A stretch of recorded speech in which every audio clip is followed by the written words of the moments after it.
Hi, here is Adam from STRATEGEMATA. You are watching No Enemies Kill, of course the best source of board gaming news.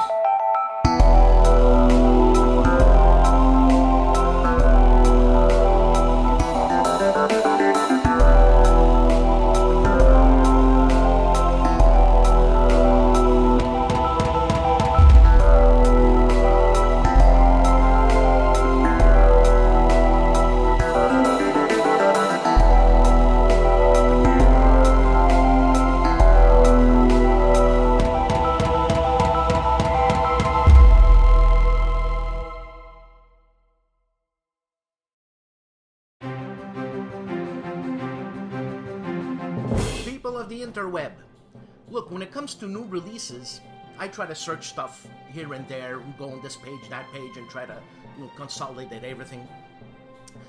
But I need some help, and I would really appreciate any one of anybody watching here that they could email me at noenemieshere@videotron.ca if there are any new releases I might have missed or something, or that are out there that I haven't seen. So please, give me a hand, and you know what? I'll mention your name and give you one of these. What's better than that?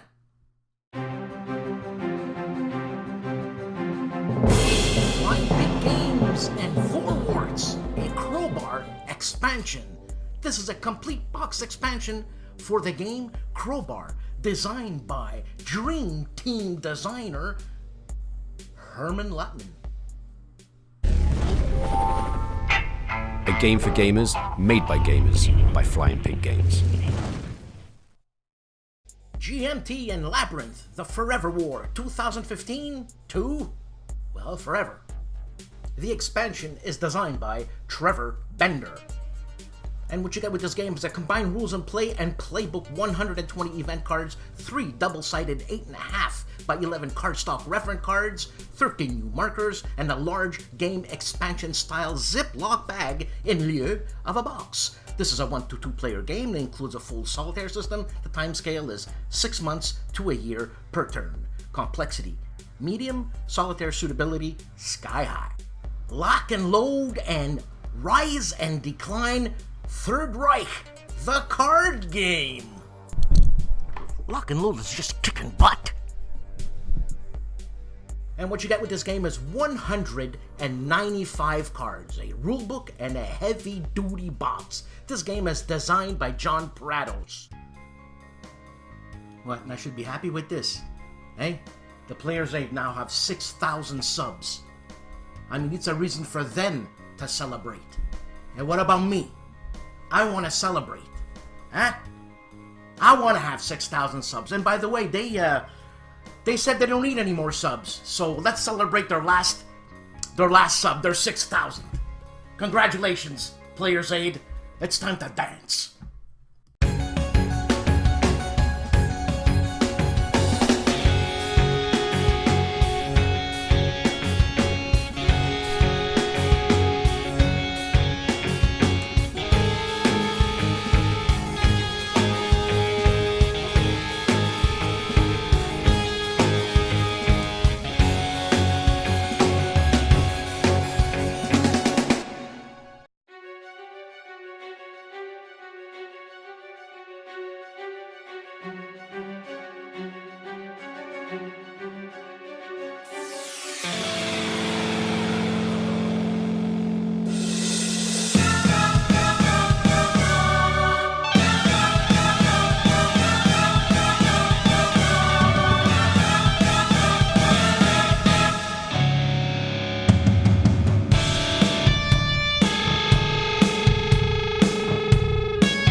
Today I'm going to tell you about Escape from Hades, designed by Fred Manzo, developed by Herman Lutman, with art by Will Alhambra, and published by HOLLANDSPIELE. This is a game we've been working on for a very long time, and I'm very excited to get it out into the world and to tell you about it.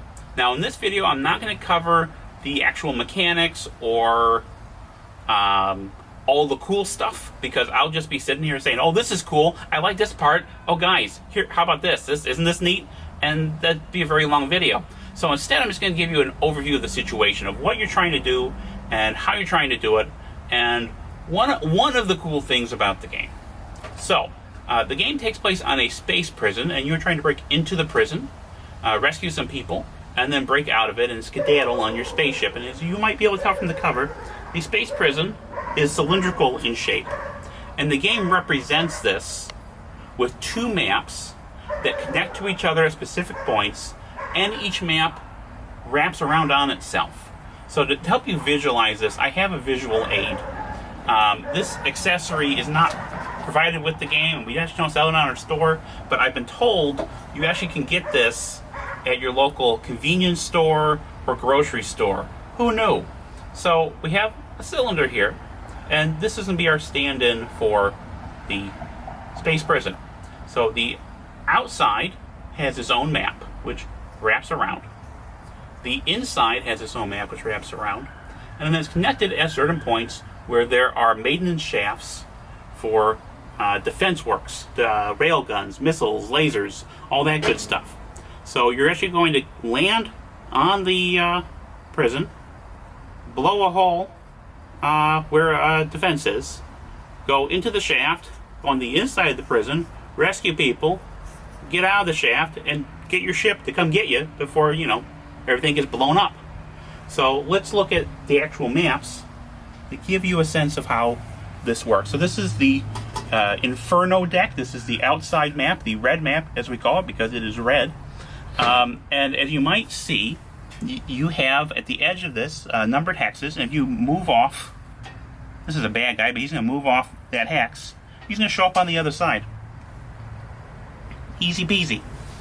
Now, we have here the kind of surface defenses, missiles, rail guns, lasers, all that good stuff.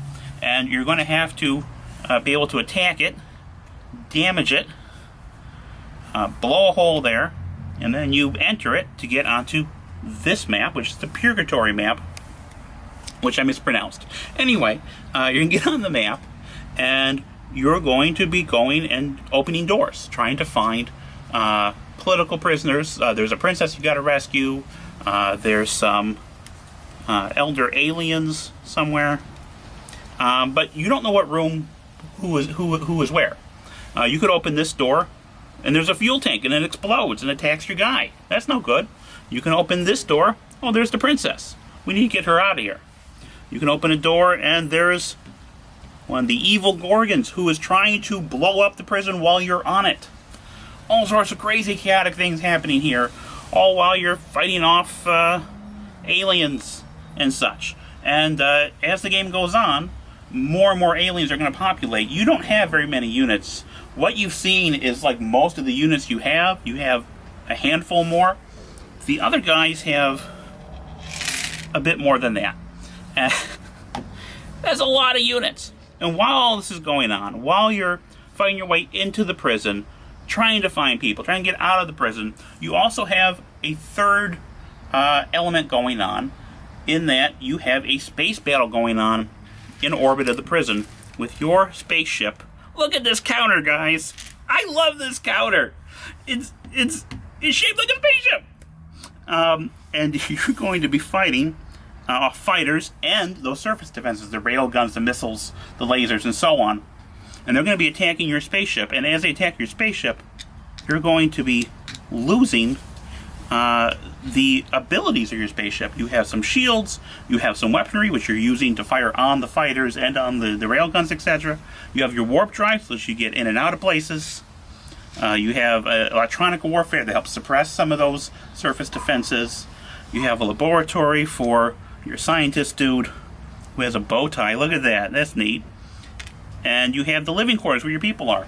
If the ship gets blown up, you can't go anywhere, you lose the game. Actually, if the ship loses its warp drive and doesn't get repaired, you can't get out of there, you're going to lose the game.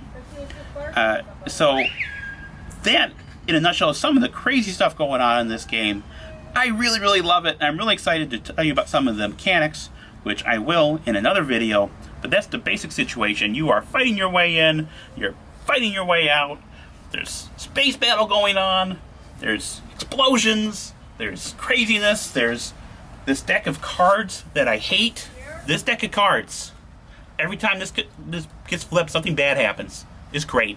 So, that is Escape from Hades, designed by Fred Manzo, developed by Herman Lutman, and published by HOLLANDSPIELE.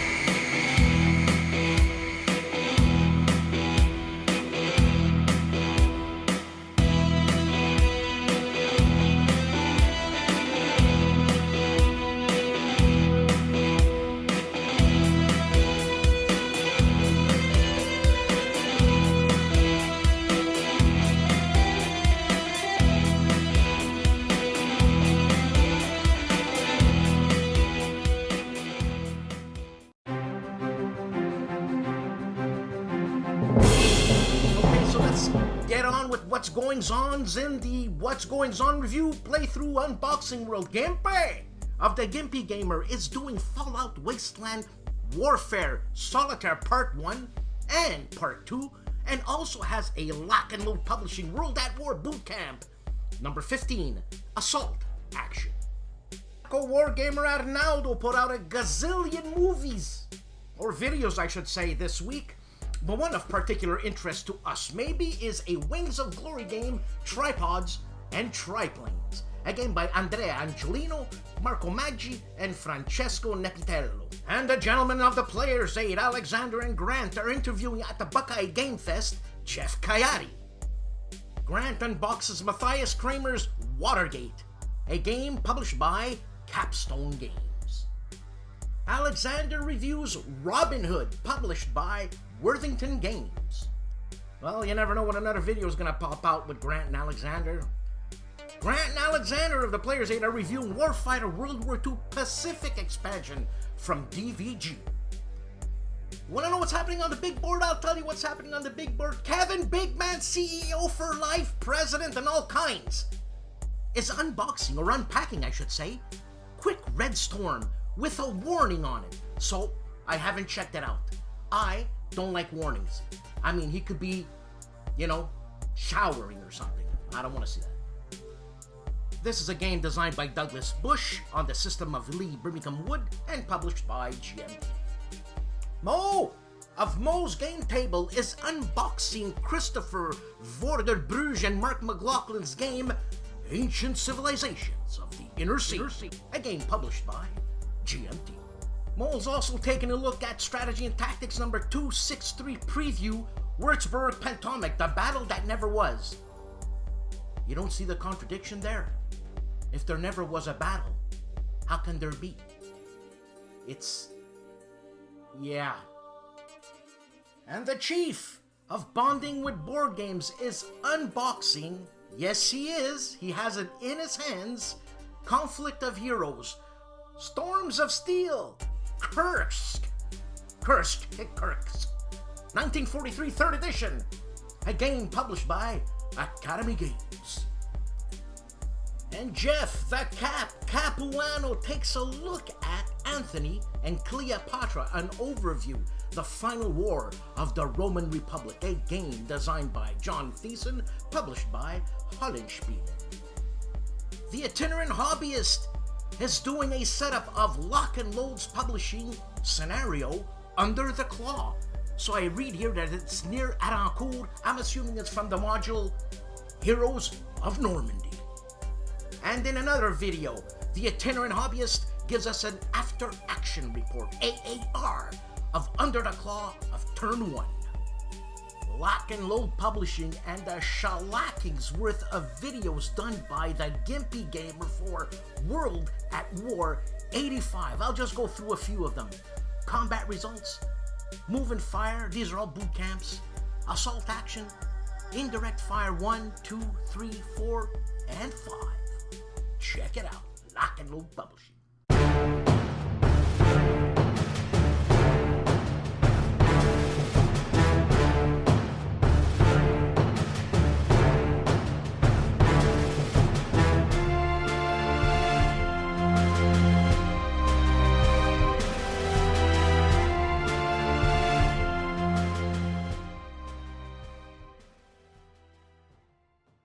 I figured I'd throw a little shout out to the OG.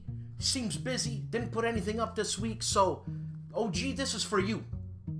Kids Tea Party at the Mortuary. Yes, this is a mortician's tea party from Ask a Mortician, with other favorites like What Happens to a Body During Embalming, The Frozen Bodies of Mount Everest, and other favorites. Is he real or just a figment of our imagination? The Oaken Night continues with his playthrough of Rally Round the Flag, designed by Jeff Billings and S. Craig Taylor, published by Lost Battalion Games. Rough Swordsman Wargamer continues his playthrough of Corsair Leader Part 3 and also starts a new one, a mini playthrough of the Crossing the Line Aachen 1944 from Führer to Tonicus Part 1. Jan Heinemann of Let's Play History continues his playthrough of Fields of Glory Empires. And the Wargamer continues his instructional video on how to play decision games Hurtgen, Hell's Forest. Is it really true? STUKAJOE is back. From a vacation, maybe? I hope I was paid. And he's back with Compass Games' Fortress Europa preview video. Only the way STUKAJOE can do it. The Übermensch Uwe Eichert and Agents of Mayhem case opening. I wanted to practice my German, plus I wanted to say Übermensch. It's been a while since Counterproductive Games has uploaded, and he uploads with a game review of Rune Wars, the miniatures. AJ Toynbee of Hexes and Soldiers. He's a rat. I've been trying to get in touch with this guy for a long time, and you know what the excuse he's giving me? He's dating. What kind of crap is that? Come on. Well, he has a video all called I'm Still Here. Check it out. The quiet but formidable foe! Jonathan Townsend is back after 2 months. 2 months, Jonathan. And he continues his Antietam Mini Odyssey. It ends. Then the Antietam 10:30 a.m. turn. But if the previous video says ends, I don't understand. Jonathan, you have to explain this to me. Then another video called Battle Group Commander. This is an abstract game. And Minotaur Lords by Rainer Knizia. And another video, like I said. It's been a while. Senator by Eric M. Lang. Hey guys, Dave here. Welcome to Centurion's review, the punk rock band of Wargame Review, Institutions. The first game we'll be doing a review of on our website is 13 Days from Jolly Roger Games. It's a game about the Cuban Missile Crisis. If you like games like Fort Sumter, or if you like games like Iron Curtain, you're really going to like this.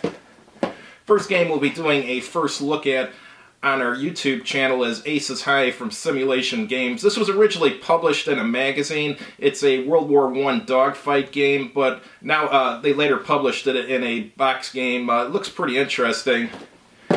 Next game we'll be doing a first look at is The Beast Lord from Yakunto Games.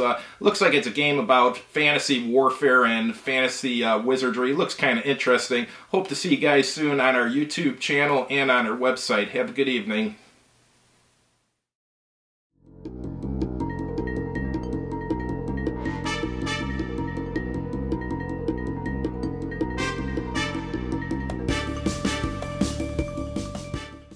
Okay, people who know Uwe Eichert of Academy Games, will understand 100%. He's a man of detail, a man of he's like German engineering, you know. It's got to be just right, like, you know, Kursk or Storms of Steel 3rd edition. You know, we'll be dead before the 4th edition comes out. But anyways, so if you don't have a coffee, make yourself a coffee. If you have to go to the little boy's room or little girl's room, do so now, because a lot of verbiage happening here, and a lot of fun. I hope you enjoy it.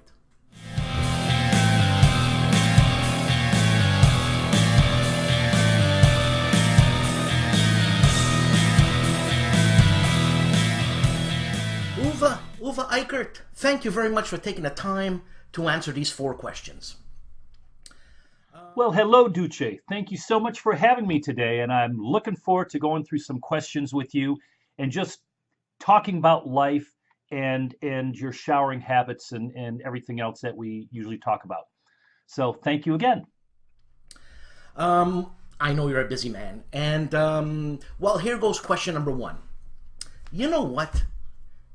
Before I ask you the first question, I gotta confess something. Every time I meet a German person, there's always this in the back of my mind, all the time.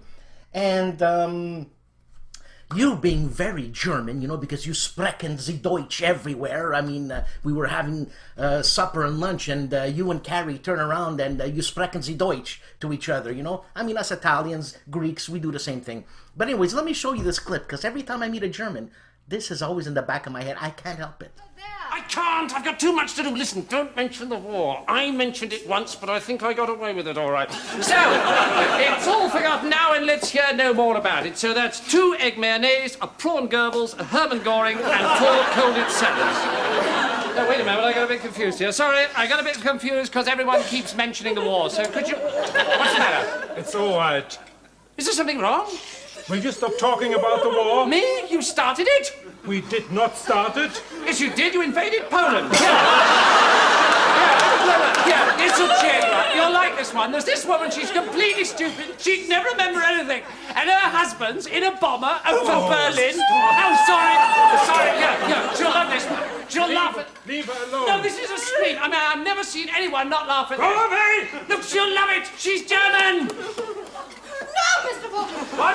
Do Jimmy Cagney instead! What? Jimmy Cagney! Jimmy Cagney? No, you dirty rat! I can't do Jimmy Cagney! Please try. I'm gonna get you. Shut up! Here, watch. Who's this then? Stuff you, but I'll do the funny walk. He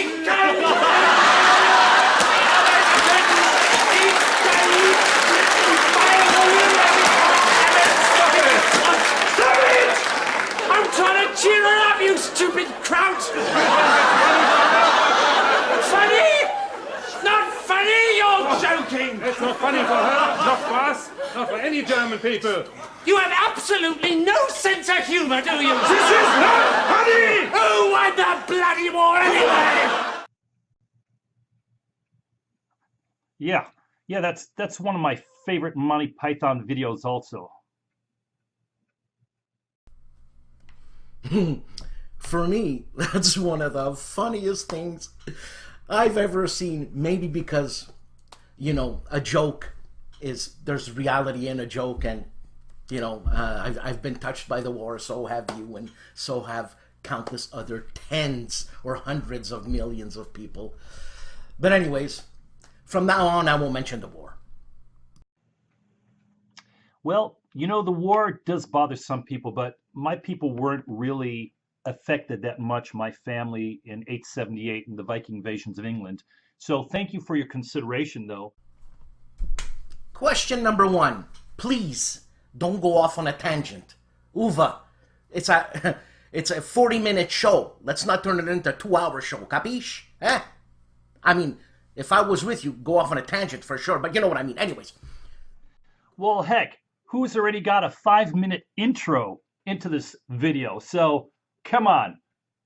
Don't call the kettle black here now, okay? Anyways. Question number one. Uwe, you're the owner, CEO, president for life of Academy Games. And, you know, can you run us through what you do on a daily basis? And you know, give me 3-4 points on what you do in a day.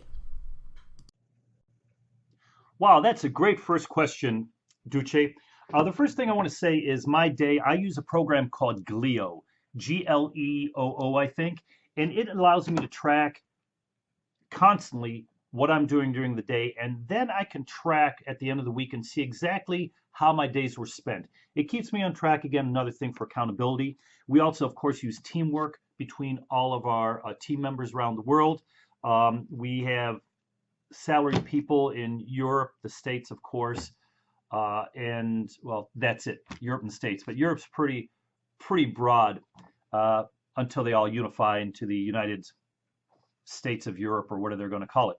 So, and no German jokes. Bitte. Aber, so the first thing I do when I get up in the morning and I come into work, I like to read about an hour. And I read several books at the same time. The main book that I'm reading right now is on our next game in the Storm and Steel that we're working on currently is for our Stalingrad game. And Infantryman Stalingrad, Albert Holl, highly recommend this book. The next book I'm reading right now is Panzer Commander by Hans von Luck.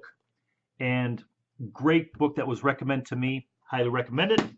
Then I read a lot about psychology, the addiction processes, how people make decisions, not only in military, because the military psychology is literally a whole decade, I feel, behind what is happening in the general psychology fields, because there's so many more people doing it due to drug addiction, gambling addiction, etc., money. So Misbehaving, anything by Hatala is phenomenal. Highly recommend this book, especially, well, since we try to do in our game design the dopamine cycle. This really helps us not only from a game design standpoint, but also for historical military games, trying to delve more and more into the psychology of combat, how to command your own troops, what can happen to your own troops, but more important, how can you influence your opponents worldwide. We're shifting a little from Afghanistan now to Russia and Ukraine, and also into China psychology, which are totally different psychologies that take, again, whole new breadths of study that we need to do.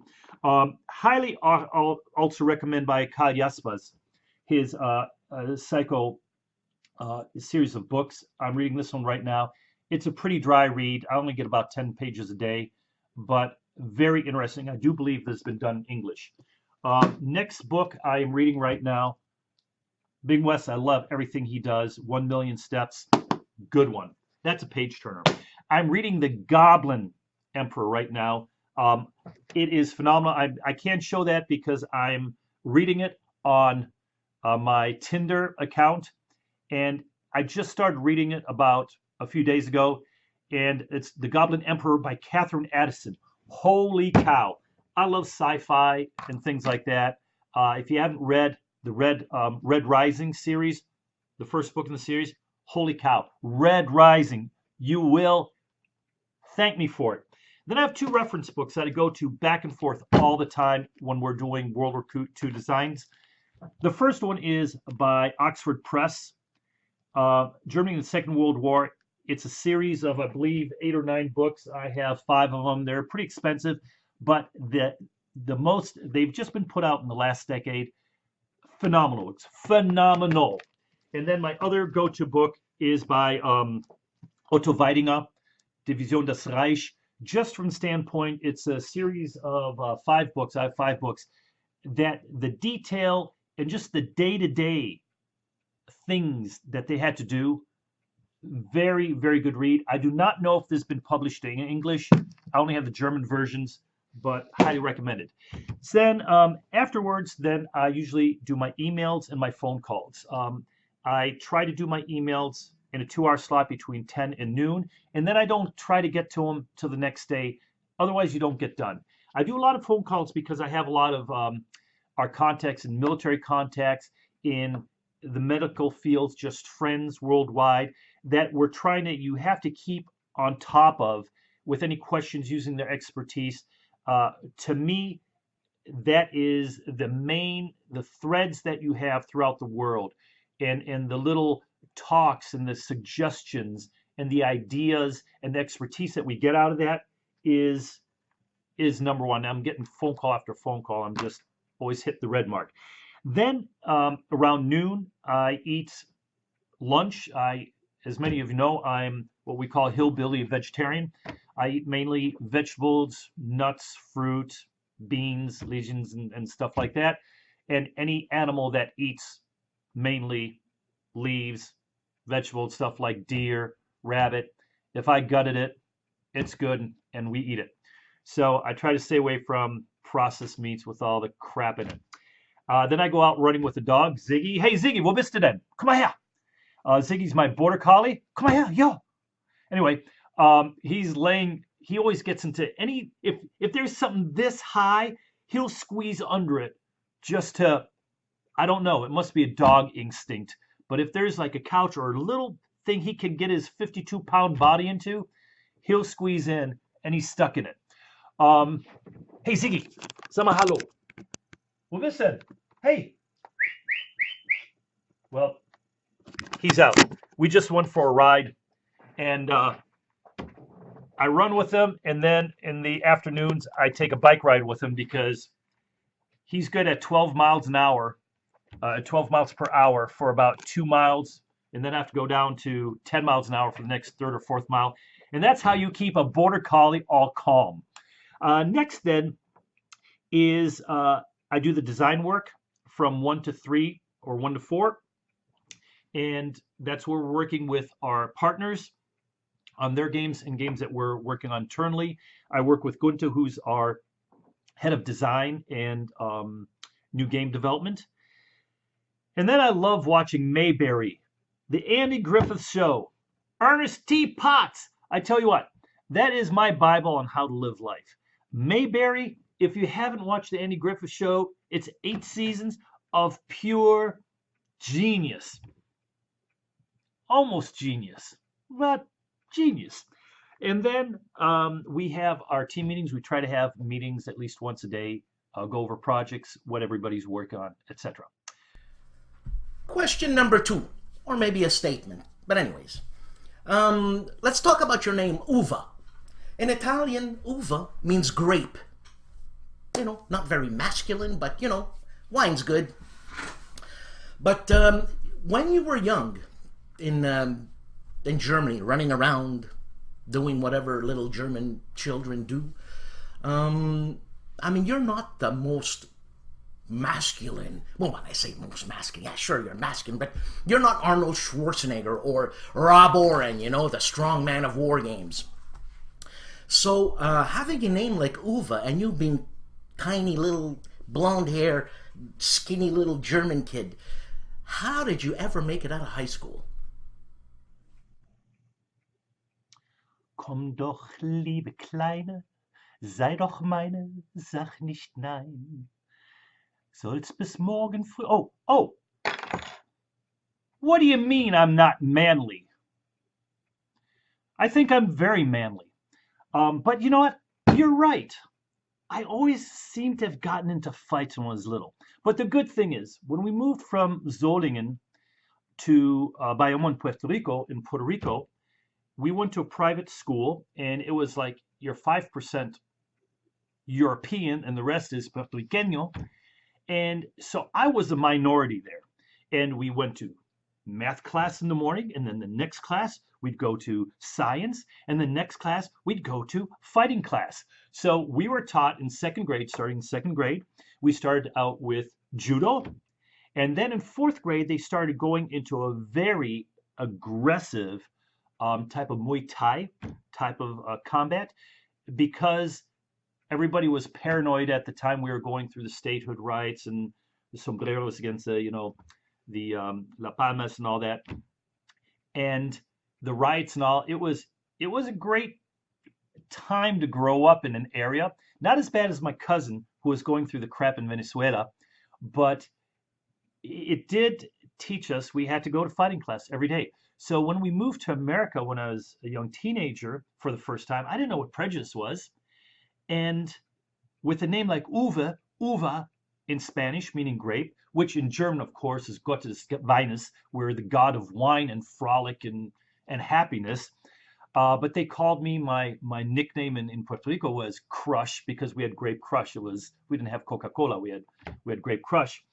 And then I come to America and they call me you know, a female sheep. And I had to fight like everybody. You know, here I spoke Spanish, German. Coming in, I was so bored in school because the classes were so far behind, and I was a rambunctious young man. So I had the honor of being kicked out of school all the way through my senior year, at least 2 weeks a year, because of fighting. My father would always come in and say, the principal would come in, and, I put a guy in the hospital once, the whole deal. They'd come in, the principal goes, your son put someone in the hospital, we're going to have to kick him out of school. My father would go, what is the problem? He's looking at me, he says, did you walk away twice? I go, yeah, Dad, he hit me there, and I walked away, he hit me again, and then he followed me in the cafeteria, he hit me again, so I took a steel tray, and I knocked him out. And my father looks at Prince and goes, so what's the problem? So at least I had a lot of support, because I was taught, it's all restraint. But yeah, not only did I have to get in a fight, I love to fight, and I have to say my record is that I only lost 60% of the time. So that's why I've had a lot of nose work, and these teeth are all kind of fake. Since I'm right-handed, I always got kicked this side of the jaw. So yeah, I was made fun of, but I do like working on my eyebrows. Question number 3, I think. Uva, your game, Freedom, very successful game. And that must have been a tough title to sell. I'm actually surprised it's doing very well, as a matter of fact. For me, it's a subject I can't approach that subject. It touches me very, very deeply. I just can't, okay? And it makes me think, what other games are you going to come out with? Like, for example, what, the Chinese water torture, see how long you can last. Or when you're fishing, use a fishing scale, put it in your nostril and pull to see how many poundage you can pull before your nostril rips. That's, yeah, what's next? Freedom was a very difficult game to design because we had to be so careful in how we portrayed the abolitionist movement and the black trauma that was going on at the time with the slaves and what they had to go through, which nobody really, black or white, we can imagine it and have empathy for it. But as far as we are from that time, and knowing that here we are, I'm a black slave, I've seen 5 square miles of the world, that's it. And through my network and everything, I'm hearing about freedom of some place called Canada or Mexico. And I'm going to try to move there and risk myself, my family, everything I know. And to do that trip and take this with your family and the dangers and all the unknowns, because they didn't have internet, they didn't have National Geographic, they didn't know what was out there. And they just up and leave for this whole idea of freedom. And this cause is incredible. And I, having grown up in countries, and our family having, in Venezuela and Puerto Rico and everything, I can only have the lightest little idea of what went on. But in South America, still there's still a lot of pain and suffering going on, as well as in America. But you see so many different sides of it, and that's why we really want to do this game, so that people really understood what happened then, what people fought for, and have things really changed in the 150 years to 200 years of this time period between 1806 and the Civil War. So we had to talk with black authors, because what is taught in schools is so whitewashed to what really happened. So we're trying to take all the sides, and we have to be very sensitive to this very delicate and still very pertinent topic. We were very lucky that NPR did a great show for us. Then the Wall Street Journal did a whole full-page printed half-page discussion of freedom. It's used in schools now, et cetera, et cetera. So it was very, very successful for us. But it's still, in that series, it's very touchy. I wanted to do the Latino migration to America and what was going on there. And there's so much going on politically in the South, but that is so raw that we didn't want to tick off half of our audience base. So we stayed away from that. Then I was watching a program, Great Men That Made America, and I was watching with Daniel Boone and how he was going to be sent to debtor's prison. And it just came to light to me how misrepresented the entire part of history was of during the American Revolutionary War and the migration illegal over the Alleghenies into the Ohio Valley, Kentucky, and really almost a genocide of Cherokee Nation tribes, which are today, of course, part of the Shawnee. So I spoke with Sean, or to Brian Mayer, the designer of Freedom, and we then started working with Daniel Horsechief, incredible artist, very much into history. If you have a chance, check out Daniel Horsechief's art online and his topics and talks he's given. Very good. But he's put us now in touch with different council members in the different Native Nation councils, and they're now working with us because they also see that there's a need, that their own people don't even know their history in how developed they were, and all of a sudden they're just driven out, killed.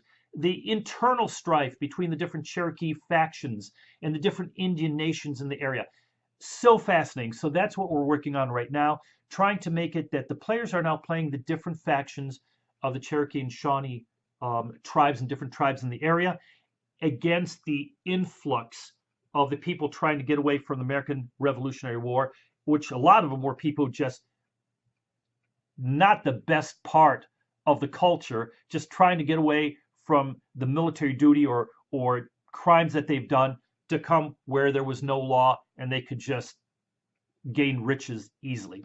So that's the next one that we're working on right now, Brian Mayer and I. Next one in the Freedom series.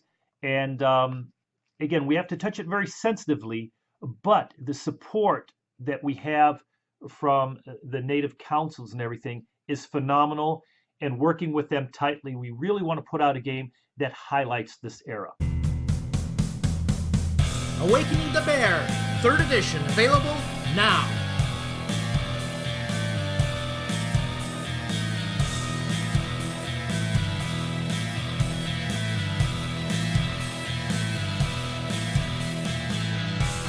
Stones of Steel, 3rd edition, available now.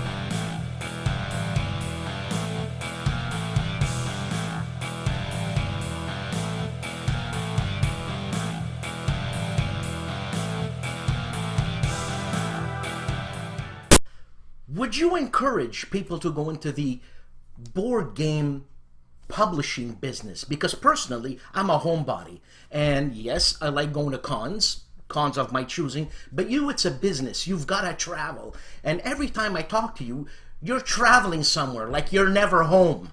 So for me, no. But maybe you can enlighten us into the glamour life of a board game publisher.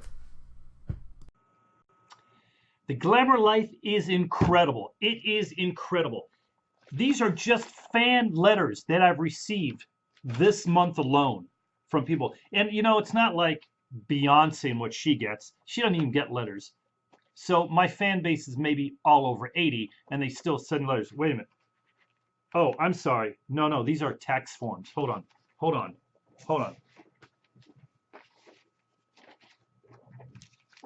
Dang, where'd they... So I was saying, I got this fan letter this month, and it is phenomenal. I mean, the guy was... What the hell? He's saying he missed... His game was missing pieces. A stupid ass. Anyway, well, it's a fan still. But go into... Everybody I found, every gamer is a game designer. And... the problem is that when you're designing a game, what would sell 10 years ago, 15 years ago, nowadays won't see the light of day. A great game 10 years ago, nowadays won't sell. It's got to be exceptional. And that's the problem because there's so much hitting everybody, so many games coming at you. So you want to become your own publisher? Sure.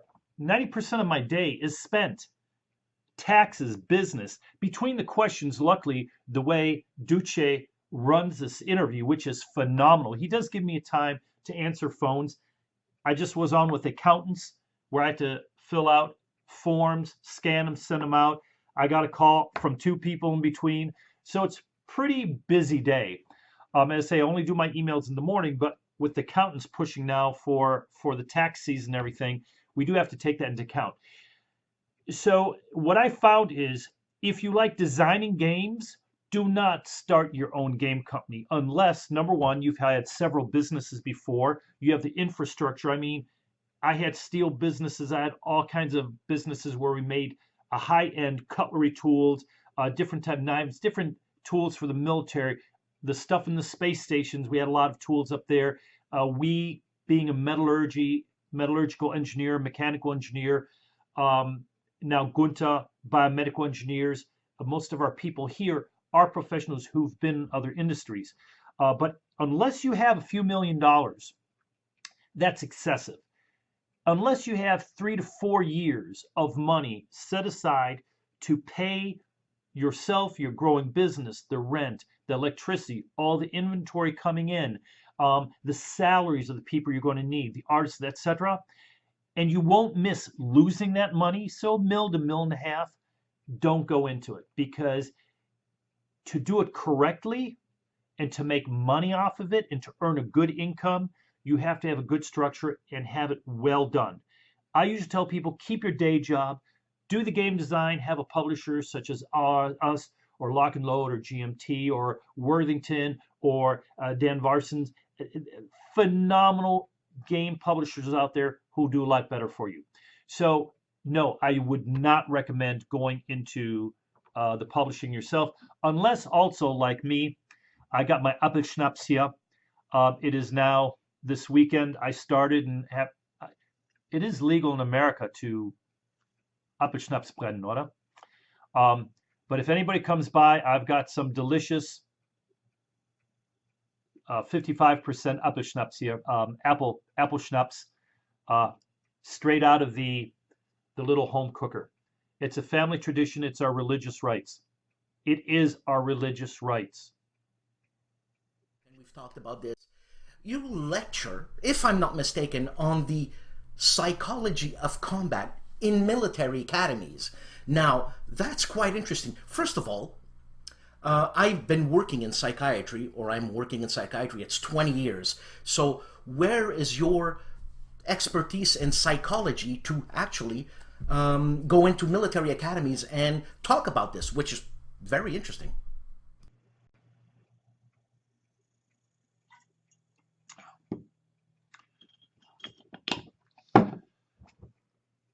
Psychology. Wir sind Deutsche. Was muss man denn noch verstehen? Enough said. Well, I've had some chance to drink some water here, and that's a problem. You know, when I get into a video like this, especially speaking with you, Duce, and I get my Apfelschnaps here, it is, as people know, I don't drink wine, I don't drink beer, I don't drink alcohol unless it's 45% or higher. And it's got to be a good clear Schnaps and Schnapser or a guten Grappa or something like that, being from your homeland. But my background has been engineering, and then working with companies where I've had the union working with union guys is probably the biggest psychological treat there is. But that being said, it's something that's interested me all my life. And then also having Gunther went through, you know, with the biomedical engineering and the psychology that he brings in, and a lot of the friends that we have, and also with Ashley and that who have great depth in this.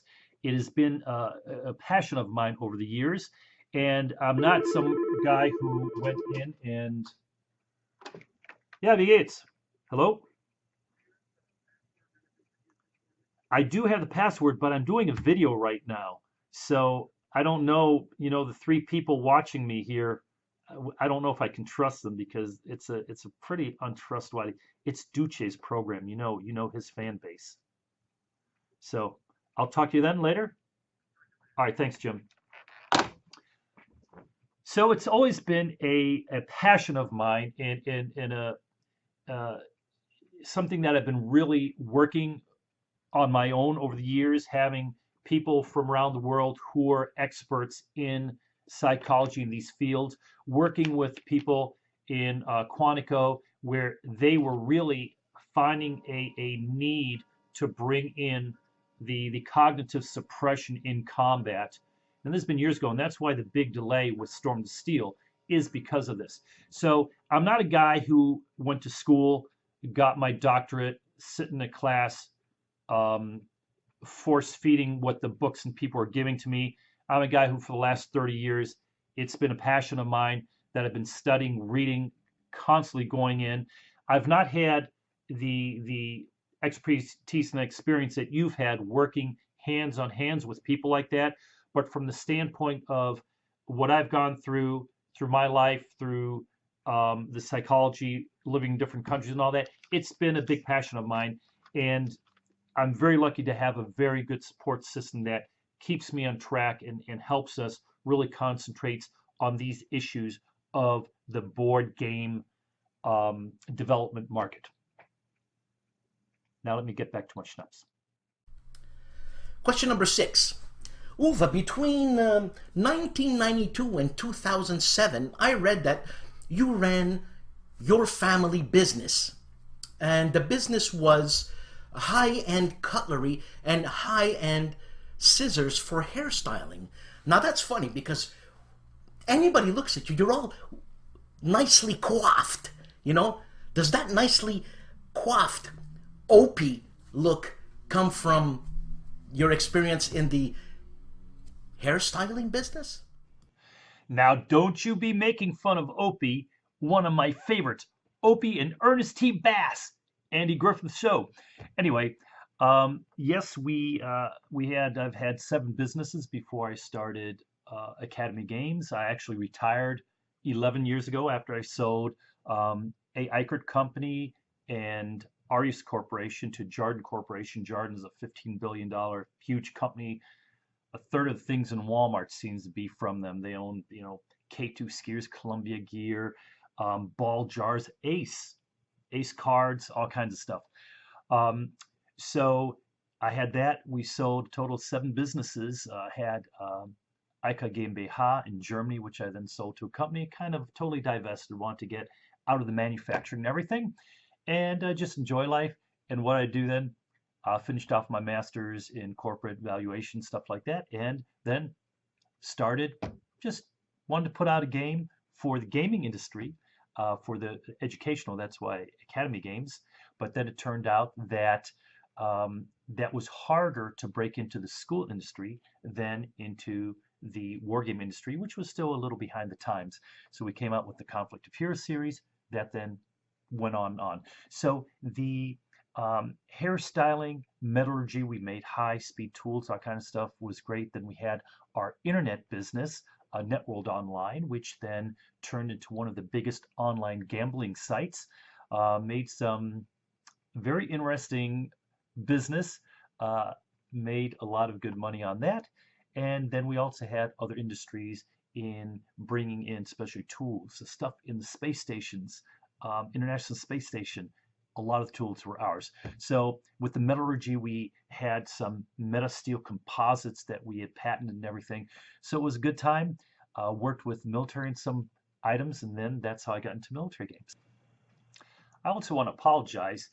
It's been a really tough week. Last week, taxes for 2018 were due, so we worked like crazy getting that done.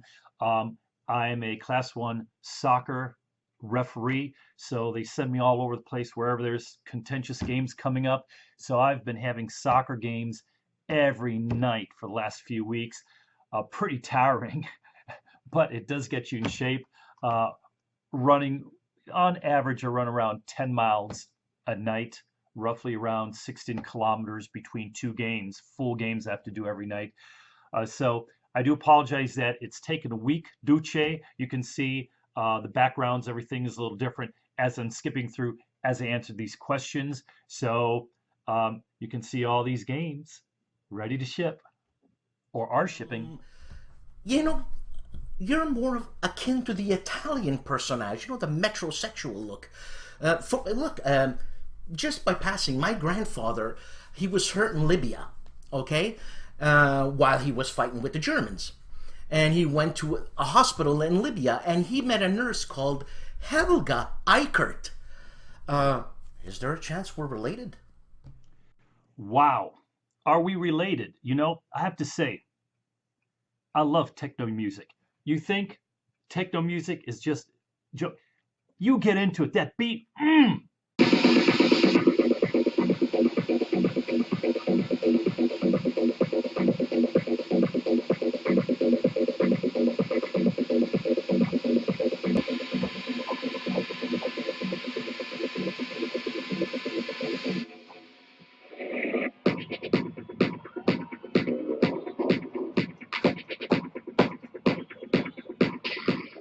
Now, I don't have any lederhosen here, but the little tight skimpy things with the little butt cheek pockets, styling. As for Helga Eichert, you know what?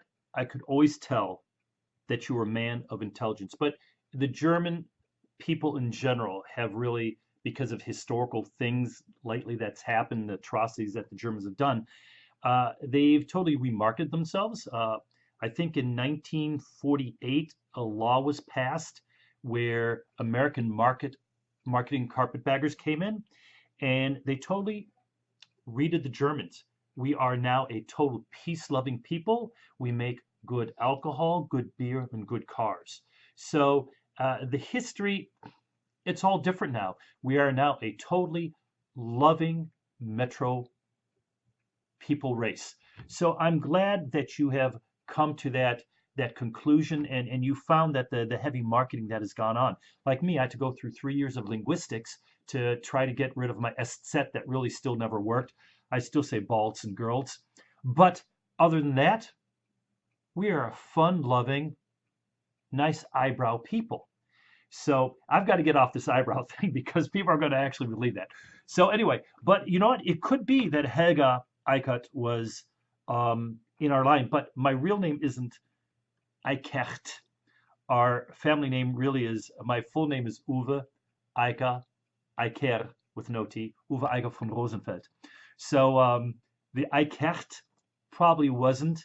The T was given to us right before World War II to my grandfather, and some numismatic weird things, but we kind of kept it as my father came to America and was pulled into the American Army. He was instantly, he says, my name's Eicher.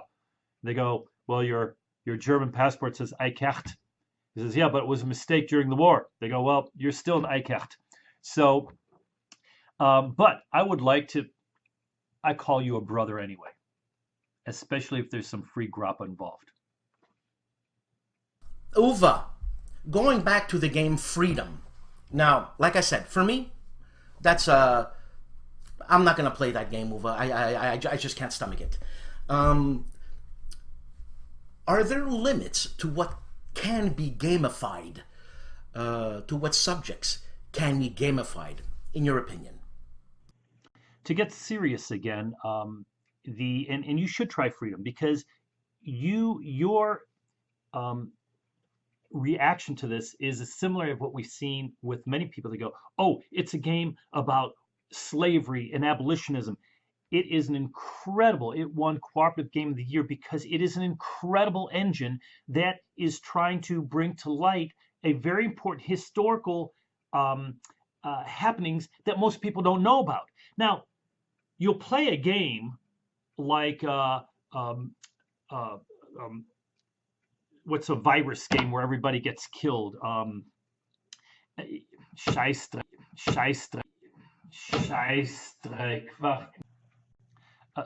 Like a game like Pandemic, or other games where you're trying to wipe out a whole orc race, or things like that are just fantasy made up, that are ultra violent, ultra everything, but then a historical, just because it has a very important historical topic to it, but because it has a slavery, we're trying to bury our heads in the sand?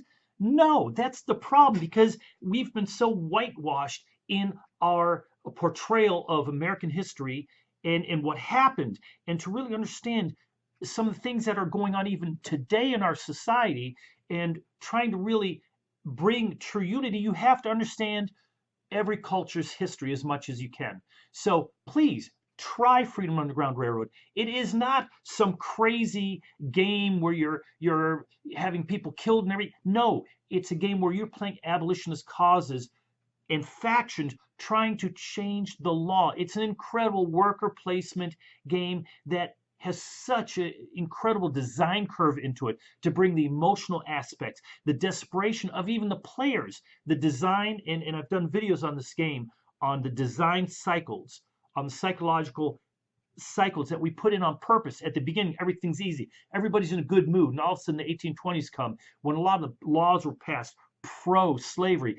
Boom! Then the game on purpose made so hard, almost so that 60% will lose, so that the group all of a sudden becomes quiet. And it's the design is phenomenal. So don't fall into this like that the topic turns you off so you're not going to play it. Because it's an incredible game to play, and it touches a very important topic that is still very relevant today. So, but there are games that we won't touch. We did a game on the Pol Pot regime, the killing fields and all that, Cambodia and all, and we got such a backlash on that we did pull back from it. It is also very scary with some of the games we're exploring with the Taliban and some of the things happening in the Middle East. But on the good side, we always try to stay very neutral. We never say this is a bad side, this is not a good side. The standard American doctrine is Taliban is evil, blah, blah, blah, blah. It's just a gut reaction that people are force-fed that is really... most people don't know what the Taliban stand for, what their culture is, what the history is, what they've gone through. Our people don't have to agree with a topic. We can be totally against it.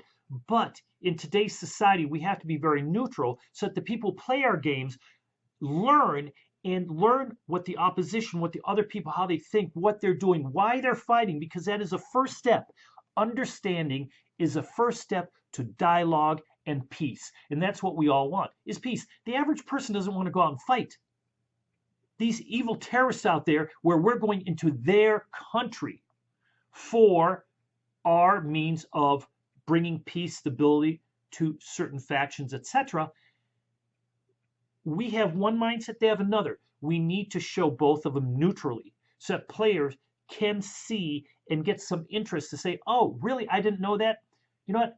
I'm going to learn a little bit more about this. Or the next friend or person of Muslim background, I'm going to ask them these questions that normally I would never dare to do because it's taboo topic in my mind. No, it shouldn't be a taboo topic because most people will be glad to teach you and tell you about their history, their family, and their beliefs. So it is very important to understand, because to have true unity and peace going forward, and the internet and the young people I see going forward, they're so open. The younger generations, I think, are bring the human race forward in unity and in acceptance. So we all need to do that, and that's what these games, that's what we're trying to bring about. Hope that answered the question. Play freedom. Uwe, what brought you to make a game like Freedom? Did someone suggest this to you? Was this your idea? Where did it come from?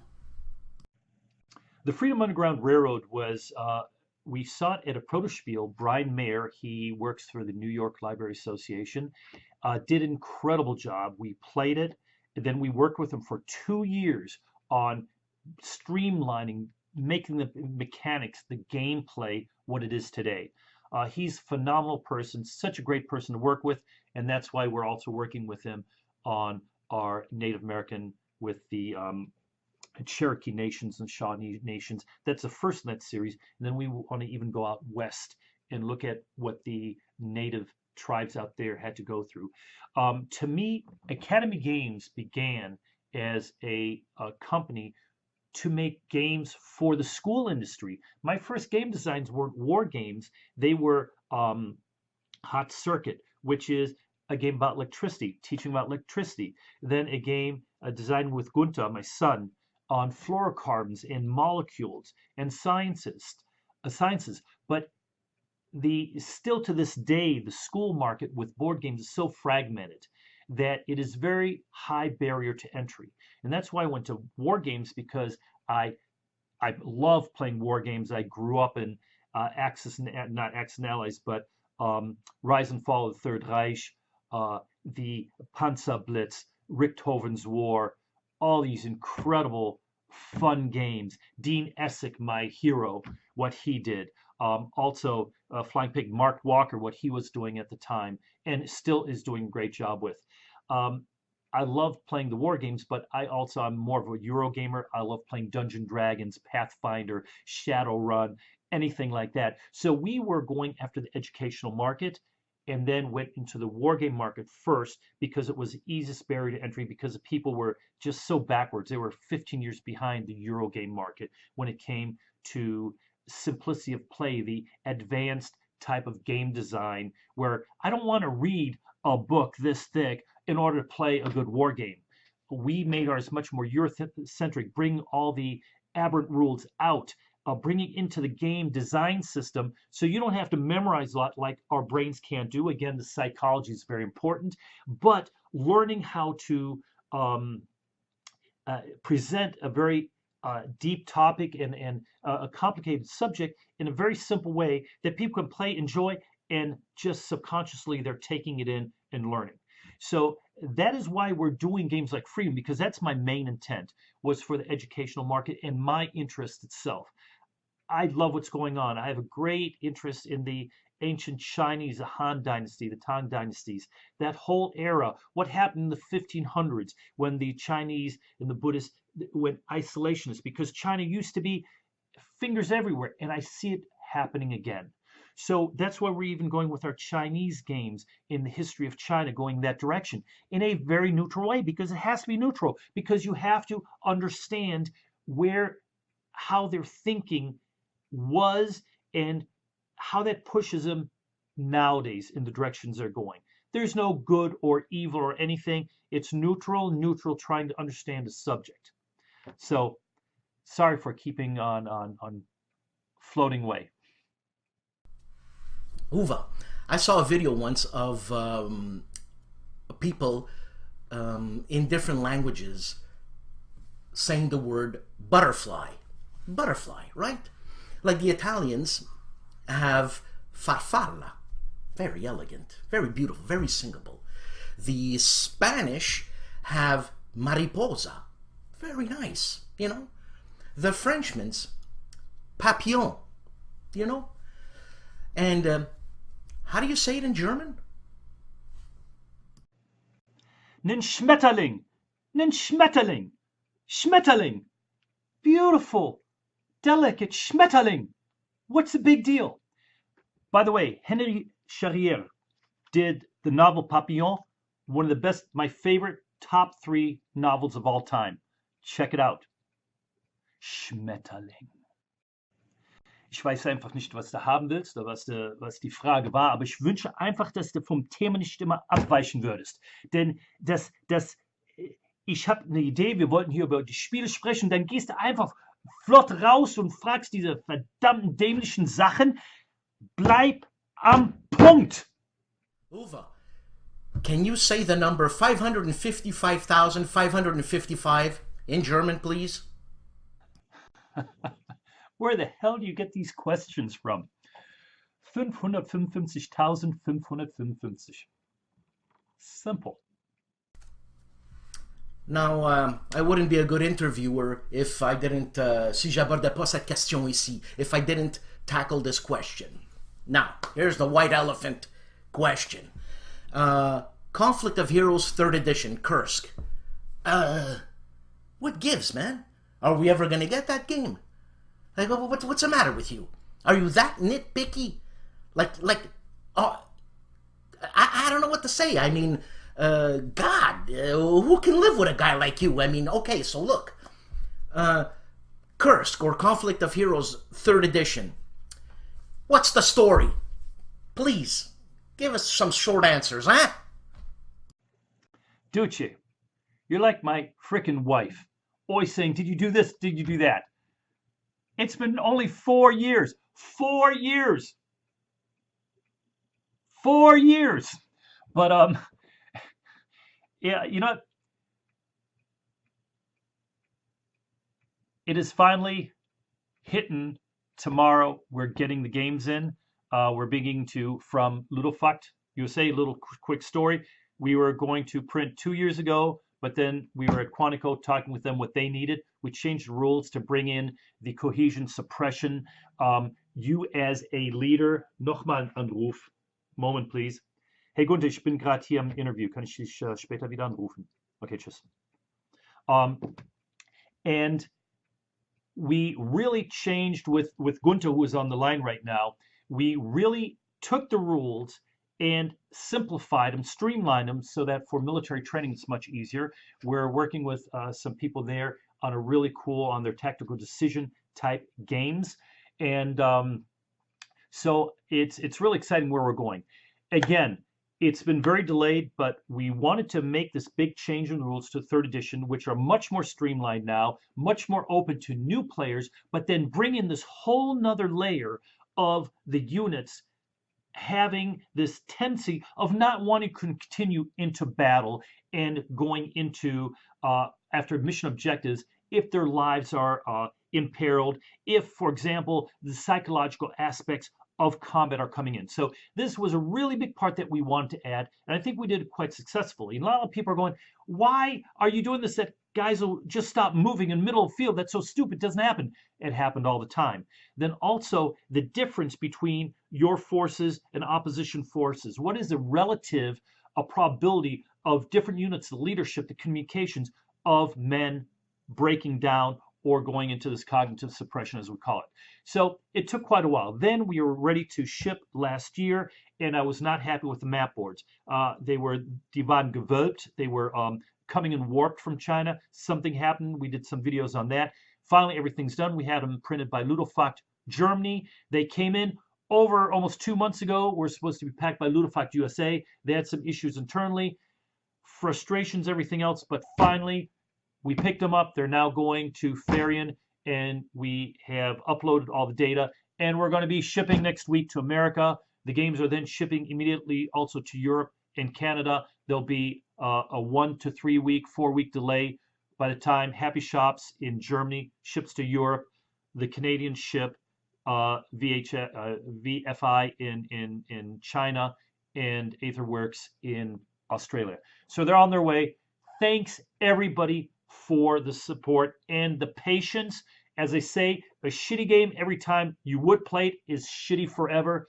A late game, a good late game, is only late once. Well, in this case, it's been late 3 times, but I think people will be very happy. Now that we're there, we have a whole line of games coming out. Pavlos Germidis, he's doing the final work. Peter Rovanieri, our artist, is working on the maps for France 1940. Phenomenal game with the British, the French, the Germans, with the expansions with the Belgians and the Dutch. Then the Operation Seelöwe with the invasions of England. With working with the Soviets when they're not disappearing on maneuvers once in a while. On Stalingrad from the Soviet perspective. Kursk, the battle of the Fallschirmjäger paratrooper attacks into Kreta. Then we're also the Hürtgenwald of forest with the big red one coming in on the western flank of the right flank of Battle of the Bulge, hitting face first into the Germans, one of the worst military disasters for the Americans during World War II, and just one of the biggest charnel battles that people don't really cover. So we have a lot of cool stuff coming in. Again, apologies. It hurts us more than anybody not shipping on time because we don't get money in. But it's finally coming in. Now that we have all this ironed out, we're going full stream ahead. We have so much that have been building up over the last few years that are now going to come out in good, quick succession, along with the solo expansions, all the different general and different psychologies of leaders, rash leaders, impetuous leaders, flanking leaders, all these packs that you can then get this and have that play the AI, and the AI will play in a very, very tough manner, but in totally different psychological opposition generalship. Okay, Uwe, these are the 10 special Uwe Publisher Academy Games questions designed just for you. Okay, so the answer is either a yes or no, or choose between one of the two options I give you. Okay? All right, so Uwe, you being German and knowing and loving the finer things in life, okay? Fountain pens. German fountain pens are some of my favorite, okay? So, Mont Blanc or Lamy? You dog, how did you know? I've got my Mont Blanc. I only write with my Tintenstift here, my whatever you call these, and then, but my Lamy is still my favorite. Big, fat, beautiful ink writing. Very easy to change out my inkwells. So thumbs up on both. And then, of course, my travel one, nice, sleek, my Parker. So I've got a whole drawer of my fountain pens. So yes and yes. Wagner or Verdi?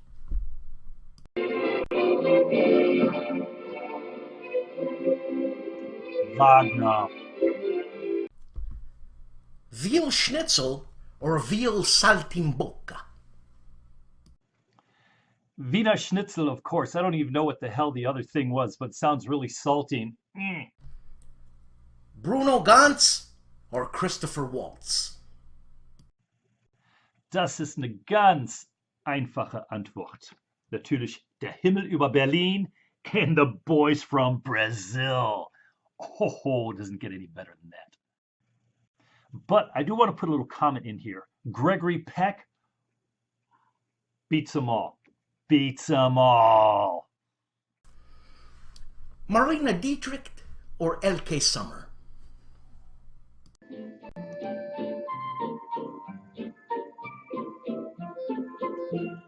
Du liegst mir im Herzen, du liegst mir im Sinn. Du machst mir viel Schmerzen, weißt nicht, wie gut ich dir bin. Come on, that isn't even a question. Marlene Dietrich. A Fokker DR1 or a Messerschmitt 262? That is a really easy one for me. I'd definitely go with the Fokker DR1.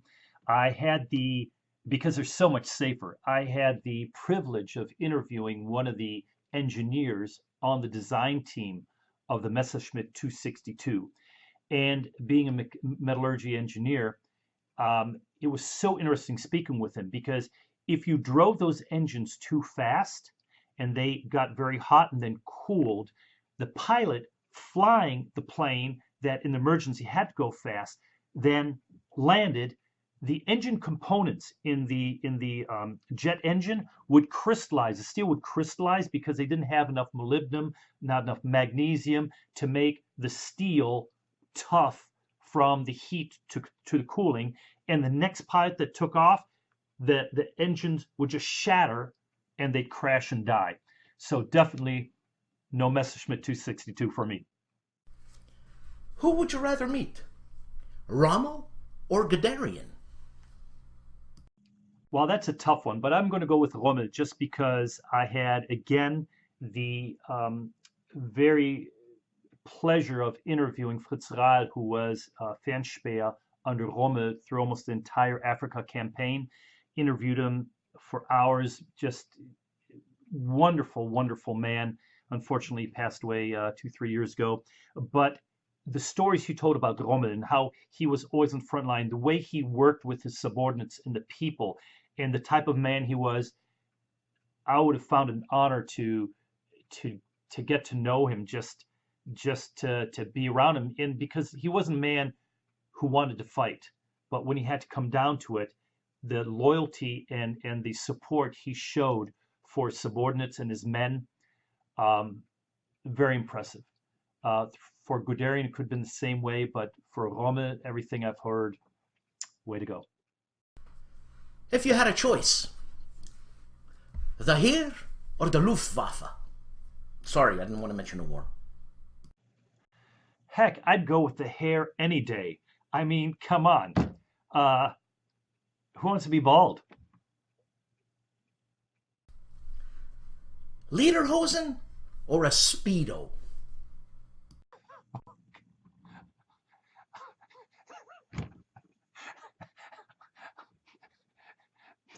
I wouldn't be caught dead in a Speedo anymore.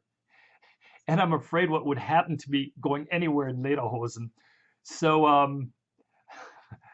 I'll go with the Lederhosen. Boom, boom, boom, boom.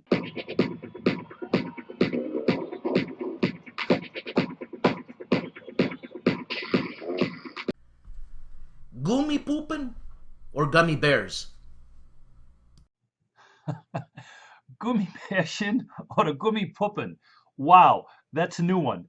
Aber diese Geschichte mit den Gummifallschirmjägern, das gefällt mir gar nicht. Oh, The Longest Day, one of the best movies out there. So, that being said, Gummibärchen. Uwe, thank you very much for taking the time to do this. I appreciate it very much. I hope to see you soon. Duce, I want to thank you again for this great time, these great questions and mediocre questions. But what do you want? Hey, guess what?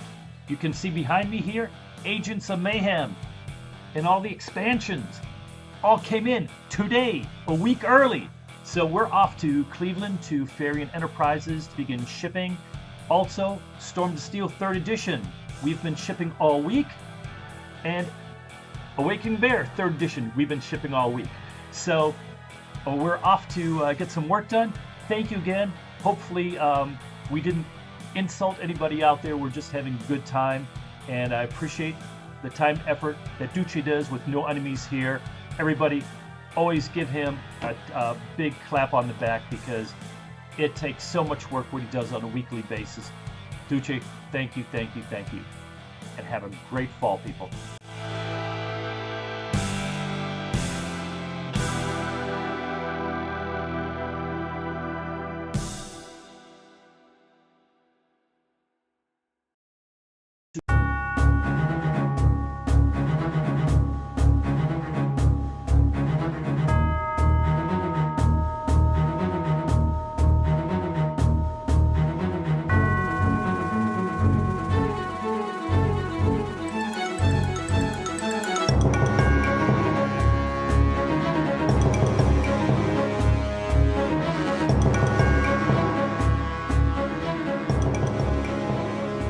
Phalanx.